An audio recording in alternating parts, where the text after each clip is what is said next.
여러분의 맺힌 한을 풀어드리겠습니다. 가슴속에 담아두었던 한을 함께 듣고 풀어보는 미지왈 김영국, 고지왈 박찬호입니다. 그런데 오늘은 누구의 한을 풀어드릴까요? 코로나로 고통받는 국민의 한을 풀어드리는 그런 시간이 됐으면 좋겠습니다. 오늘 그래서 우리 국민들을 불안하게 하는, 힘들게 하는 신종 코로나에 관해서 우리가 알아보는 시간을 갖도록 하겠습니다.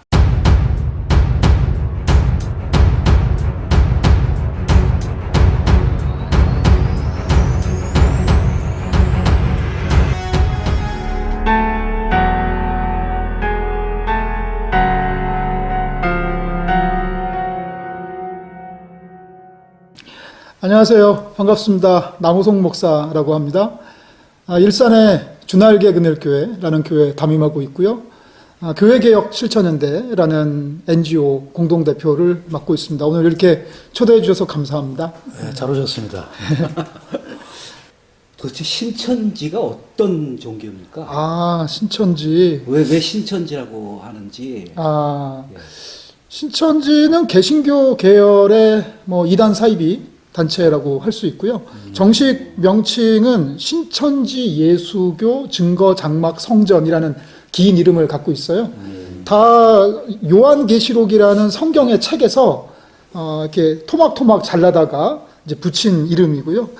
자기네들끼리는 신천지 예수교회라고 부르고 대외적으로는 세 글자로 줄여서 신천지. 그래서 한자로 풀면은 새 하늘 새 땅을 한자 세 글자로 만든 게 이제 신천지고요. 요한계시록에 나오는 단어입니다. 새 하늘 새 땅. 그래서 그 신천지 새 하늘 새 땅. 네. 그거를 이게 지금 자유한국당 지금 이름이 변했죠. 미래통합당인가? 네네. 거기가 예전에 새누리당이었었잖아요. 네네. 그거하고 연관이 있다 이런 얘기가 나오더라고요. 예. 그게 맞는 얘기예요? 그런 썰이 있는데요. 예. 확인은 안 됐고 그때 사람들한테 이름을 공모를 했대요. 그때 사람들한테 공모해서 제안됐던 이름들이 있었고 그거를 내부적으로 이렇게 선정하는 과정에 당원들이나 그런 사람들한테 의견을 아마 들었던 것 같고 추정하는 분들은 그때 당내에 신천지 쪽에 계신 분들이 좀 이 이름으로 합시다 해서 한 거 아니냐라고 이제 추정하는데 또 하나는 뭐가 있냐면 이만희 씨가 자기 입으로 그렇게 얘기했어요. 자기 입으로? 네, 그 영상이 있습니다. 내가 지어줬다 라는 영상이 있습니다. 근데 이제 그거는 좀 뻥친 게 아닌가.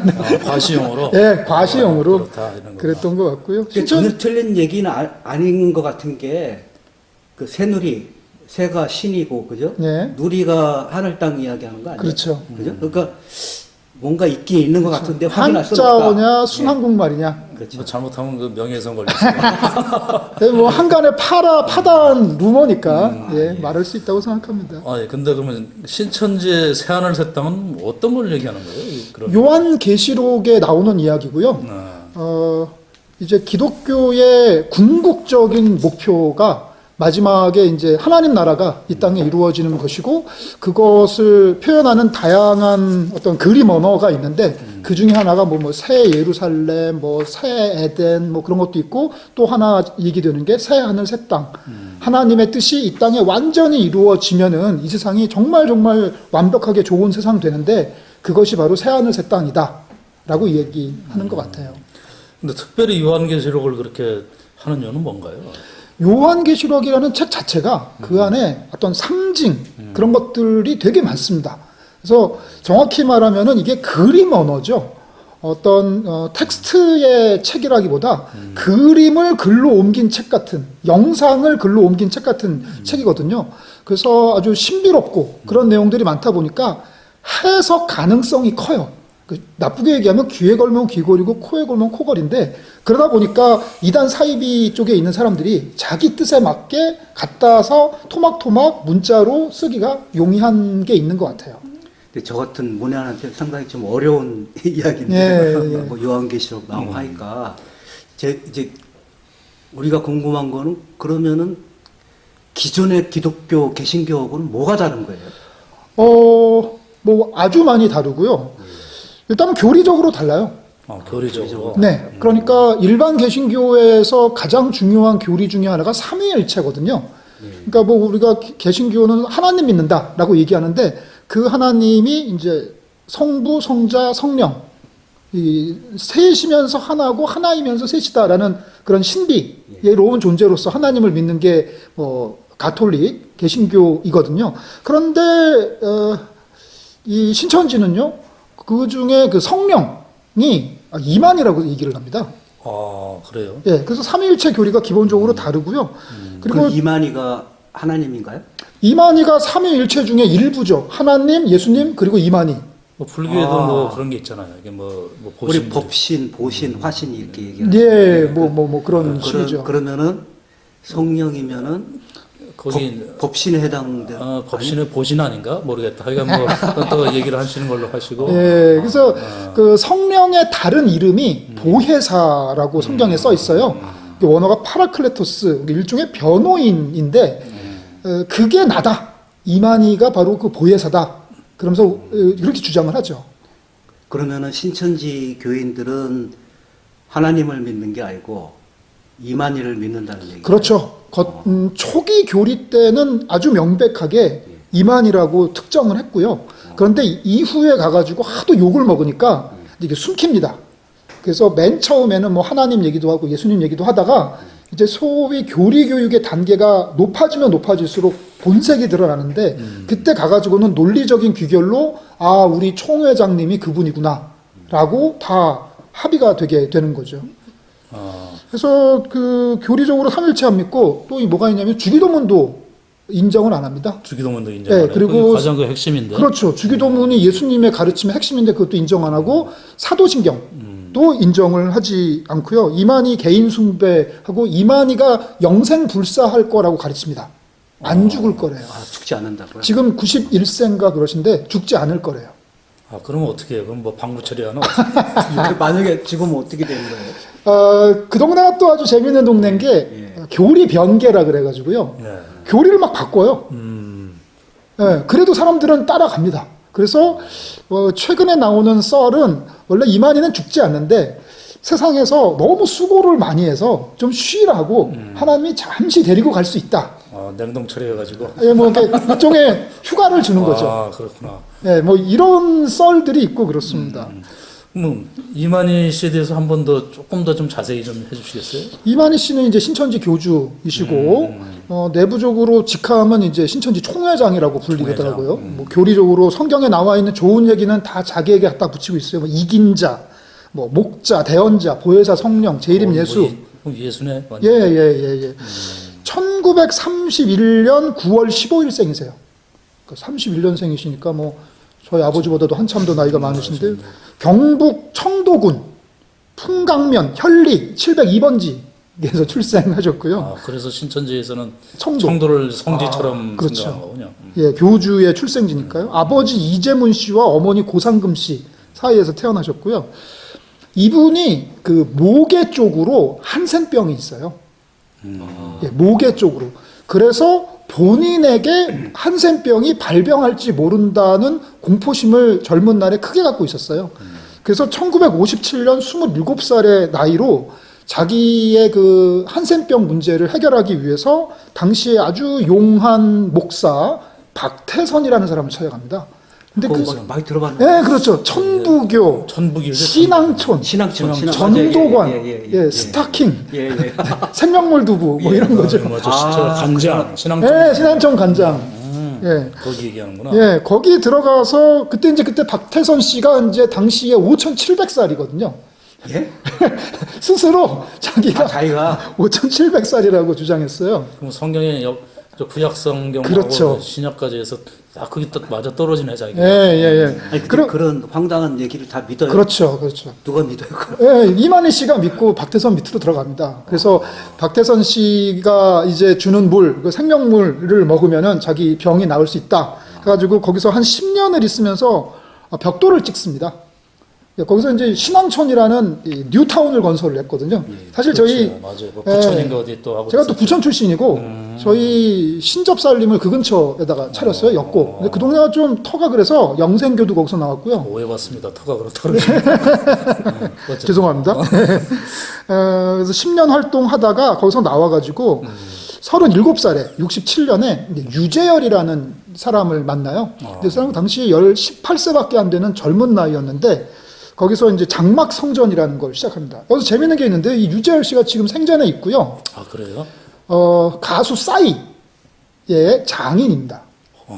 그래서 예전에 한번 그게 좀 이슈가 됐었죠. 아, 예. 그렇구나. 그리고 그 장막 성전 터, 유재열의 장막 성전 터가 현재 서울랜드예요.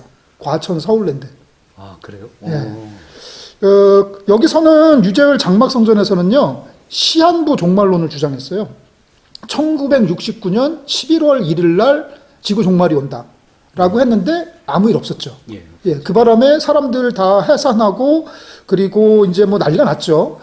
그리고 나서 이만희 씨가 통일교 출신자들하고 같이 이렇게 뭐 교리도 공부하고 뭐 이런 거 하다가 나중에 이제 54세 때 신천지를 창립을 하죠. 1984년 3월 14일 날 안양 비산동 동산 아파트 지하에서 신천지를 창립을 했다가 이후에 과천으로 옮겨서 지금 현재는 옛날 그 뉴코아 과천점 자리 정부 청사역 나오는 바로 앞에 맞아요. 있는 바로 옆에 있죠. 네, 예, 맞습니다. 거기를 이제 본거지로 두고 있죠.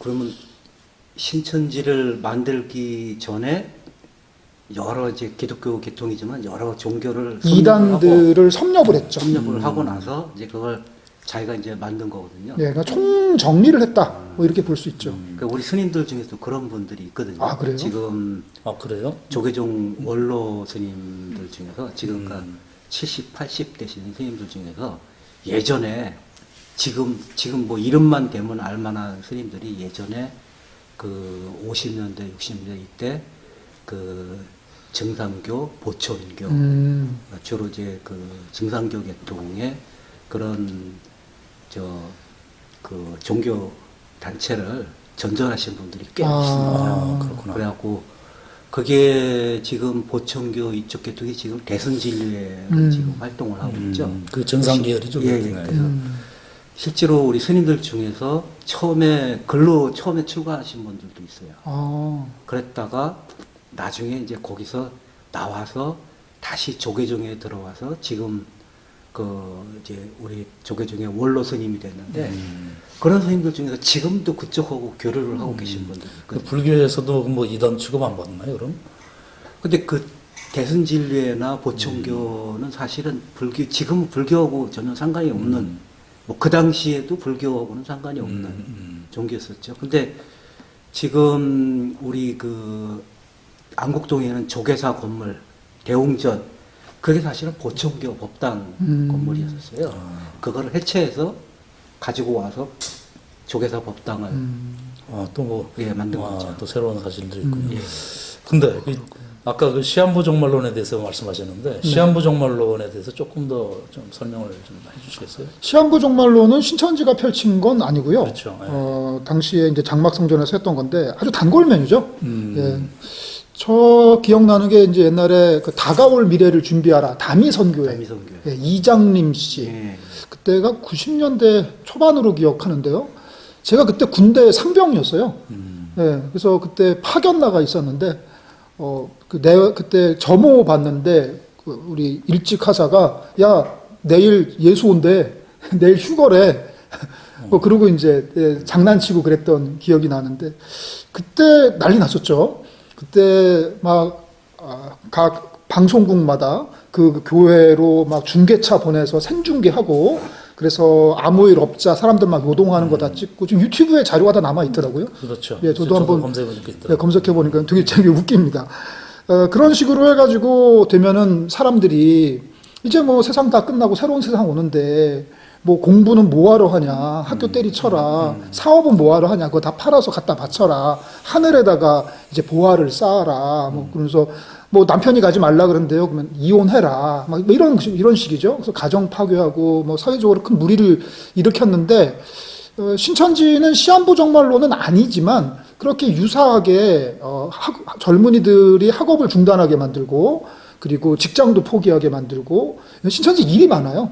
그 일을 하려면은 개신교 같은 경우에는 이제 뭐 자발적인 헌신, 봉사 뭐 이런 거로 가는데 여기서는 이제 또 잠시 후에 또 말씀드리겠지만 그 14만 4천에 들어야 한다는 그 일종의 경쟁 심리를 막 북돋으면서 그렇죠. 네가 더 열심히 해야 그게 14만 4천에 올라갈 수 있는 포인트가 높아진다.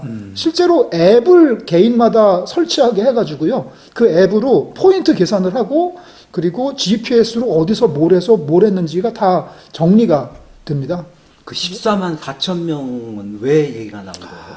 이게 기독교 경전의 맨 마지막 책 요한계시록이라는 책에 나오는 숫자이고요. 맨 마지막에 이 세상의 끝에 구원받을 자의 인원수가 14만 4천이다라는 표현이 있습니다. 성경에. 근데 그거를 문자적으로 이해를 하는 거죠. 실제 지금 넘었잖아요. 14만 4천. 예, 지금 뭐 24만, 28만 이렇게 얘기를 해요. 그러니까 이 목사님이 이제 요한계시록에 대해서 이제 말씀하시잖아요. 그러니까 인용을 하시는 부분들이 있는데, 그러니까 이제 요한계시록이라는 것은 사실은 이제 로마 시대에 굉장히 탄압을 받을 때 그렇죠. 그거에 대해서 좀 신비적으로 해석을 해서 많은 신자들한테 이제 위로를 하기 위해서 그렇게 만들어진 건데 이것이 문자적으로 해석이 되면서 이게 여러 가지 좀 악용되는 사례가 있잖아요. 그렇죠. 그래서 그거에 대해서 조금 더 요한계시록에서 좀 설명을 좀 해주시면 뭐 미혹에 좀 빠지지 않을까, 그렇죠. 빠지지 않을 것 같은데. 중요한 말씀 해주셨고요. 요한계시록이라는 책 자체가 역사적인 배경을 빼놓고 해석을 하게 되면은 정말 뭐 귀에 걸면 귀걸이, 코에 걸면 코걸이 되는 그런 막 엉망진창 돼버리는 책이에요. 그래서 그때 초대교회가 로마 제국 치하에서 고통당할 때 그 성도들에게 희망과 이제 힘을 불어넣어 주던 그런 책이었고요. 그래서 14만 4천이라는 숫자가 어디서 나온 숫자냐면은 12 곱하기 12가 144잖아요. 예. 거기다가 1000을 곱한 거거든요. 근데 12라는 숫자가 성경에서 되게 중요해요. 그렇죠. 네. 구약에서 12지파, 신약에서 12제자. 예. 그래서 이 12를 곱하면은 144가 되고 1000이라는 숫자가 뭔가 완성됨, 풍성함, 완전체 이런 의미가 있거든요. 하나님의 의미가 있거든요. 그렇게 해서 나온 숫자가 14만 4천, 그래서 구원의 완성이다. 이런 의미로 상징적으로 해석을 해야 되는데 이거를 진짜 숫자를 1부터 14만 4천까지 세고 있는 거죠. 쉽게 얘기하면은 우리나라 표현에 내가 천군 만마를 얻었다. 그렇죠. 그러면은 진짜 군인이 1000명이고 말이 만마이라는 게 아니잖아요. 그렇죠. 내가 아주 든든하다. 그런 표현이거든요. 네, 그래서 고대 때부터 이 수비학이라 그래가지고요. 숫자에다가 어떤 의미를 이제 숨기거나 게마트리아라 그래가지고 이 글자랑 숫자를 대칭시켜서 어떤 맞아요. 뜻을 만들어내든가 666 같은 게 이제 로마 황제를 뜻하는 거거든요. 예, 근데 이제 그게 또 숫자로 666해서 옛날에 악마리니 뭐 바코드니 뭐 신용카드 받으면 죽네 뭐 막 이런 얘기 하고 그러는 게 다 이렇게 요한계시록을 잘못 해석해서 나타나는 폐해고 이단 사이비들한테 아주 단골로 사용되죠. 그 얘기가 뭐 또 불교 얘기하면 불교도 천수경이라고 하잖아요. 예. 천수천안이라고 하는데 그게 1000개의 손과 1000개의 눈을 가졌다고 저 그런 그림 본 적 있는 것 같아요. 예. 그게 실제로는 이 관세음보살님이 모든 중생을 그 자비로 보살피기 위해서 그렇죠. 천수천안을 가졌다는 거는 모든 중생이 보살필 수 있는 그만큼의 많은 그 손과 눈을 가졌다는 얘기인데 그걸 1000개로 해석하면은 이게 우리 중생이 지금 벌써 60억인데 거기다가 플러스 이 일반 동물, 식물, 곤충까지 다 합하면은 이건 수십조의 그 중생이 있는데 천수천안을 그렇게 해석하면 안 되는데 만약에 이만희 씨 같은 경우에는 그걸 딱 그렇죠. 사실 그렇게 하는 게 좋겠네요. 14만 4천 해서 경쟁을 시키면은 돈이 많이 들어오나? 그 안에 들려고 열심히 노력하겠죠. 그러니까 어쨌든 그 천국에 들어갈 수가 그러니까 한정돼 있다는 것을 상징하니까 그 안에 들어가려고 경쟁하겠죠. 서로 14만 4천 등 안에 들어가려고 그러다 보니까 이제 그걸 가지고 악용을 하고 아까 말씀하신 대로 앱을 만들어서 서로 막 뭐 동선까지 해가지고 뭐 경쟁을 시키고 하니까 거기서 좀 여러 가지 무리수가 생기는 거겠죠. 그래서 이단이라는 이야기를 듣는 건가요? 그렇죠. 이단하고 사이비가 조금 개념이 달라요. 이단은 특정 종교 입장에서 봤을 때 또 다른 특정 종교는 우리랑 다르다.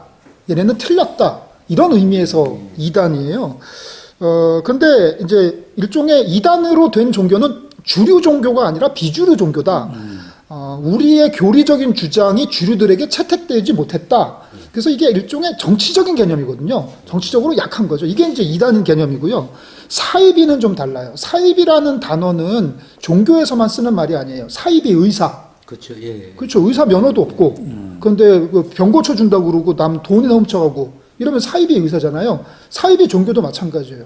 종교면 종교다움이라는 게 있어야 되잖아요. 공공선의 이득이 돼야 되고 공공선이 중요하죠. 공공선이 중요하고 그리고 개인의 행복, 예, 그리고 이 사회에 기여할 수 있어야 되고 도덕적이고 윤리적이어야 되고 뭐 이런 보편적인 고등 종교의 그런 공통적인 것을 이제 결여한 상태에서 교주의 어떤 사욕을 채우기 위해서 종교의 이런 모델을 띠면서 일종의 사기를 치는 게 그게 이제 사이비인 거죠. 그럼 신천지는 신천지는 최초의 이단으로 시작했다가 점점점 사이비로 가서 지금 뭐 사이비와 이단성이 다 있다고 보면 되죠. 그러니까 주류 개신교로 봤을 때는 절대 이단이고요. 그리고 사회적으로 무리를 일으킨다는 면에서 봤을 때는 사이비고 두 가지 성격이 다 있다고 볼 수 있을 것 같아요. 근데 주류 개신교도 사회적인 무리를 일으키지 않나요? 그거는 일종의 일탈 현상이죠. 일탈. 예. 일탈. 이거는 뭐 그렇죠. 인간이 죄인이다 보니까 또 연약하고 그러다 보니까 또 개신교가 구조적으로 뭔가 문제가 있고 해서 이런 건 우리가 잘못하는 거다. 이러면 안 된다는 일탈인데 죄인데 신천지에서는 예를 들어서 이런 거짓말 같은 게 죄가 아니에요.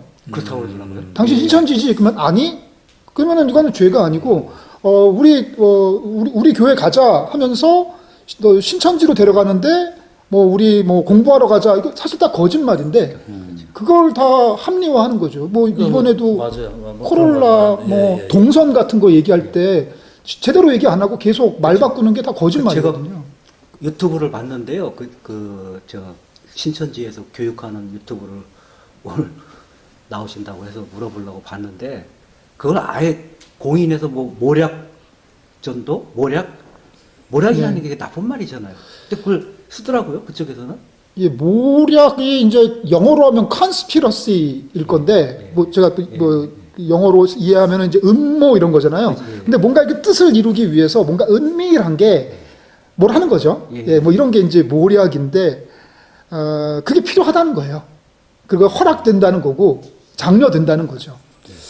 근데 그런 거 아까 이제 우리 그 또 사회자가 잠깐 말씀하시는데 그러면 이 전광훈 목사님하고 이만희 교주하고 이 차이는 뭔가요? 그러면은 그게 참 예리하면서 아픈 부분입니다. 예. 예, 아픈 부분이에요. 사실 지금 뭐 논점이 좀 정광훈 씨로 가면은 저 가지가 많이 치긴 하는데 제가 보기에는 그 별 차이가 없는 것 같아서. 예, 주류 종교, 주류 개신교의 틀에 들어가려고 노력하는 게 정광훈이라면 주류 개신교의 틀을 뭐 거부하는 게 신천지? 약간 이런 것 같아요. 정광훈은 스스로 한계총 회장이라고 그러고 난 목사라고 그러고 주류 개신교를 표방하잖아요. 근데 신천지는 뭐 그렇지 않잖아요. 예. 오히려 자기들이 정통이다. 이렇게 예, 생각하는 그렇죠. 거죠. 예, 그러니까 이 주류 개신교는 다 한계총은 다 뭐 바벨론이고 다 악마고 뭐 이렇게 주장을 하죠. 그런데 한기총은 어쨌든 공적 기구로서의 이제 그 틀을 갖고 있는 거고. 네. 근데 거기는 자기들이 정통이라고 그러고. 그다음에 신천지는 또 자기들이 정통이라고 그러고. 어떻게 보면은 그냥 삼자의 눈으로 보면은 정통끼리 싸우는 걸로 보일 수도 있고. 그렇죠. 그래서 참 일반인들이 보기에는 이게 정광훈 목사님이나 이만희 교주님이나 이게 뭐 차이가 있나 뭐 이런 좀 한탄을 좀 하시는 것 같기도 하고 그러는데. 예, 아픈 부분입니다. 제가 사무실이 그 종로경찰서 바로 뒤인데요. 네네. 밤에 이렇게 그 사무실에서 나와서 그 지하철 타러 가면은 밤에 아침 새벽부터 제가 아침 일찍 나올 때도 있으니까 또 밤에 9시쯤 이렇게 집에 들어가다가 보면은 그 종로경찰서 벽에 그게 신도들인지 아니면 소위 얘기하는 태극기부대인지 모르겠는데 한 7, 80명이 쫙 서가지고 거기서 막 그 기도를 하는 거예요. 소리를 내서 그 들으라고 거기 유치장에 지금 정강원 목사님 계시잖아요. 종로경찰서 유치장이 예, 있습니까? 유치장이 아직 있거든요. 그러면 그 사람들이 거기서 밤새도록 하는지 모르겠는데 새벽부터 거기서 막 기도를 해요. 그 기도가 우리가 뭐 제가 아는 뭐 교회에서 하는 그런 기도는 아니고 무슨 뭐 정가원 목사님 석방해라 뭐 네. 빨갱이는 물러가라 이런 식으로 막 말을 하는 거예요. 그래서 그런 거 보면은 저게 그 우리가 흔히 얘기하는 뭐 이단 사이비 신도들하고 저 신도들하고 도대체 뭐가 다를까 네. 그런 생각이 들긴 하거든요. 제가 뭐 객관적으로 팩트만 하나 말씀드릴 수 있는 건요. 최근에 우리나라 대표적인 8개 교단에 각 교단마다 이단 대책위원회라는 게 있어요. 네. 뭔가 이단에 대해서 지식이 있는 목사님들이 이 교회가 이단입니까 아닐까라고 질문이 들어오면 거기에 대해서 연구해서 답변하는 그런 위원회들이 있는데 8개 교단의 연구위원회가 연합을 해서 문건 하나를 발표했어요. 네네. 그건 뭐냐면은 정광훈 씨는 대단히 위험하다. 이단에 가깝다. 해가지고 8개 교단의 사람이 각자 다 사인을 해서 이 문건을 하나를 발표했습니다. 그래서 일단은 본인의 출신 교단으로부터도 목사 파직 당한 지가 오래고요. 본인이 속한 교단에서 또? 예. 그게 그리고 그러니까 본인이 나와서 교단을 또 만들었죠. 자기 교단을 정광훈 씨가. 그래서 지가 만들어서 지가 또 거기 총회장이에요. 그럼 그럼 교주잖아요, 거기도. 어떻게 보면. 그렇게 해서 할 그렇죠. 수도 있겠네. 예, 그렇죠. 네. 그래서 지금 주류교단도 이단성에 대해서 인정을 한 바고, 그리고 지금 사회적으로 네. 한국 교회를 대표해서 뭔가 활동할 때 더 이상 한기총이 그 대표성을 갖지 않죠. 요즘에 한교 협인가 이런 단체가 청와대 가서 대통령도 만나고 그러고 있고요.